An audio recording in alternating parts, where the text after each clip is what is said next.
సమావేశానికి ఇచ్చేసినటువంటి మీడియా మిత్రులందరికీ కూడా ముందుగా నా హృదయపూర్వక నమస్కారాలు. అలాగే ఈ కార్యక్రమంలో పాల్గొనడానికి ఇచ్చేసినటువంటి నియోజకవర్గ సీనియర్ నాయకులకు, మాజీ శాసనసభ్యులకు, లబ్బి వెంకటస్వామి గారికి, యువనాయకుడు చంద్రమౌళి గారికి, అలాగే జెడ్పీటీసీలకు అందరికీ కూడా నా హృదయపూర్వక నమస్కారాలు తెలియజేసుకుంటున్నాను. అలాగే ఈరోజు రాష్ట్రంలో నూతనంగా ప్రభుత్వాన్ని ఏర్పాటు చేయబోతున్నటువంటి కూటమి ప్రభుత్వానికి కూడా యువజన విభాగం తరఫున, వైఎస్ఆర్ కాంగ్రెస్ పార్టీ యువజన విభాగం తరఫున కూడా నేను శుభాకాంక్షలు తెలియజేసుకుంటూ, అదే రకంగా ఈరోజు నందికొట్కూరు నియోజకవర్గంలో దాదాపుగా వైఎస్ఆర్ కాంగ్రెస్ పార్టీకి 80,000 ఓట్లు పడడం జరిగింది. ఆ 80,000 ఓట్లు వేసి వైఎస్ఆర్ కాంగ్రెస్ పార్టీకి మద్దతు తెలిపిన ప్రతి ఒక్క ఓటరుకు కూడా ముందుగా నా ప్రత్యేక ధన్యవాదాలు, కృతజ్ఞతలు కూడా నేను తెలియజేసుకుంటున్నాను. ఒక ముఖ్యమైన విషయం నేను ఈరోజు చెప్పదలుచుకునేది ఏమంటే గాన, నేను రాజకీయాల్లోకి వచ్చి దాదాపుగా 11 సంవత్సరాలు అయింది.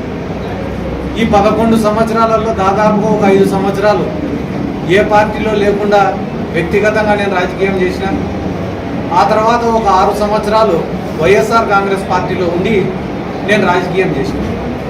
ఈ 11 సంవత్సరాలలో ఏ రోజైనా కూడా సొంత డబ్బు ఖర్చు పెట్టుకొని నేను రాజకీయం చేసినానే తప్ప ఏ రోజు రాజకీయాన్ని అడ్డం పెట్టుకొని 1 రూపాయిని ఇంటికి తీసుకొని వెళ్ళేది కూడా లేదు. ఎందుకు నేను మీకు అందరికీ ఈ మాట చెప్తున్నానంటే, నిజాయితీగా పనిచేసినాం తప్ప ఏ రోజు కూడా రాజకీయం నుండి ఏం ఆశించి రాజకీయం చేయలేదు.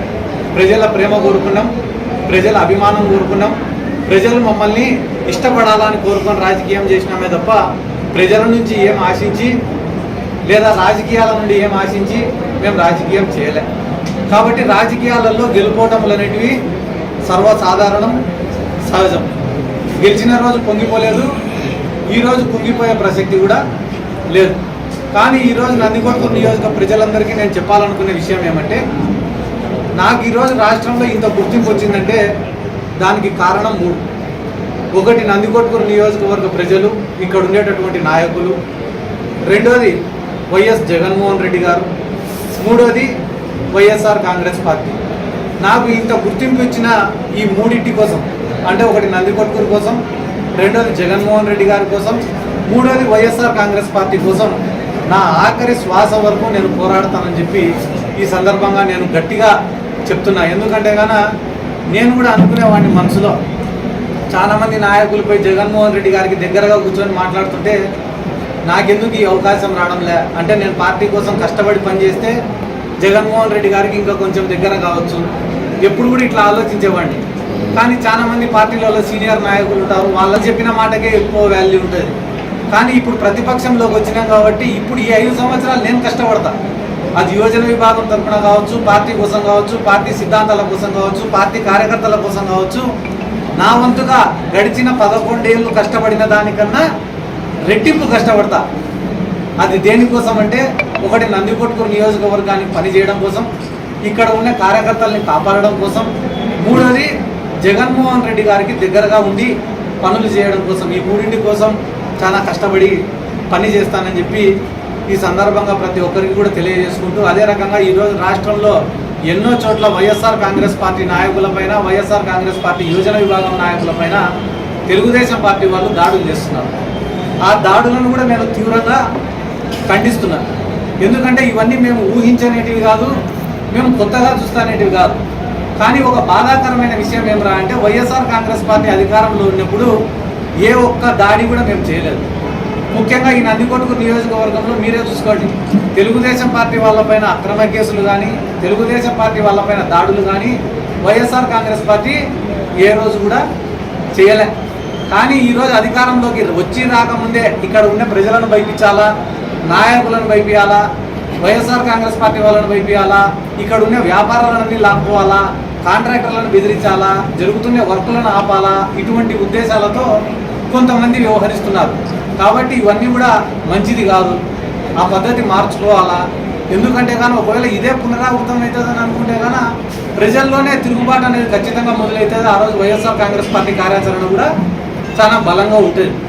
ఈరోజు ముఖ్యంగా మీకు అందరికీ మరొక ముఖ్యమైన విషయం ఏంటో తెలియజేసుకునేదంటే, నా శక్తికి మించి, నాకు ఎటువంటి ప్రోటోకాల్ లేకపోయినప్పటికీ నా శక్తికి మించి కార్యకర్తల కోసం పనిచేసిన, కార్యకర్తలను ఆదుకున్న, వైఎస్ఆర్ కాంగ్రెస్ పార్టీ కోసం పనిచేసిన. గుర్తు పెట్టుకోవాల్సిన విషయం ఎవరా అంటే ఎటువంటి ప్రోటోకాల్ లేకపోయినా కూడా నా శక్తికి మించి నేను పనిచేసిన. అంతేకాకుండా ఈ నందికొట్కూరు మున్సిపాలిటీ పరిధిలో కూడా నేను ప్రజలకు వివరించి చెప్పుకోవాల్సినటువంటి బాధ్యత ఉంది. 2014 నుంచి 19 వరకు తెలుగుదేశం పార్టీకి అధికారం ఇచ్చినారు.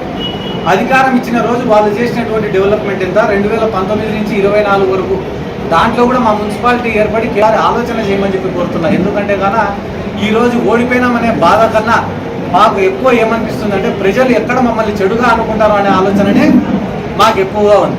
ఎందుకంటే కానీ మేము రాజకీయాల్లోకి వచ్చినప్పుడు మాకు ఏ పార్టీ అండలేదు. ఆ రోజు అనవసరంగా కేసులు పెడుతుంటే, జైళ్ళల్లో ఉన్నప్పుడు మమ్మల్ని పరామర్శించేదానికో మమ్మల్ని చూసిపోయేదానికి ఎవరైనా వస్తే వాళ్ళపైన లాఠీ చార్జీలు జరిగిన రోజు కూడా మేము ఏ రోజు బాధపడలే.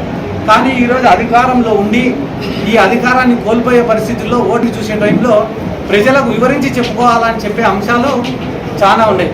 కాబట్టి పేదవాళ్లకు న్యాయం చేయాలా, డెవలప్ చేయాలా అనే ఒక తపనతోనే మేము పనిచేసినాం తప్ప రాజకీయాలలో అవినీతి చేయాలా, డబ్బు సంపాదించుకోవాలా, కాంట్రాక్టులలో కమిషన్లు కుట్టాలా, సారాయి వ్యాపారాలు చేయాలా, లేకుంటే భూ కబ్జాలు చేయాలా, లేకుంటే కానీ ఏమన్నా ప్రజలపైన దాడులు చేసి ఆ కేసుల నుంచి తప్పించుకోవాలని చెప్పి ఏ రోజు కూడా మేము రాజకీయాలు చేయలేదని చెప్పి ఈ నందికొట్కూరు నియోజకవర్గ ప్రజలకు వివరించి విన్నవించి చెప్పుకుంటున్నా. ఎందుకంటే కానీ ఏమేం తప్పుల వల్ల ఈ ఎన్నికల్లో ఓటమి జరిగిందనేది సమీక్షించి తెలుసుకోవాల్సినటువంటి అవసరం ఉంది. ఎందుకంటే నిన్న మొన్న కూడా కొంతమంది నాయకుల ప్రెస్ మీట్లు చెప్పిన ఒకరు ఒక కారణం చెప్తున్నారు, ఇంకొక కారణం చెప్తున్నారు.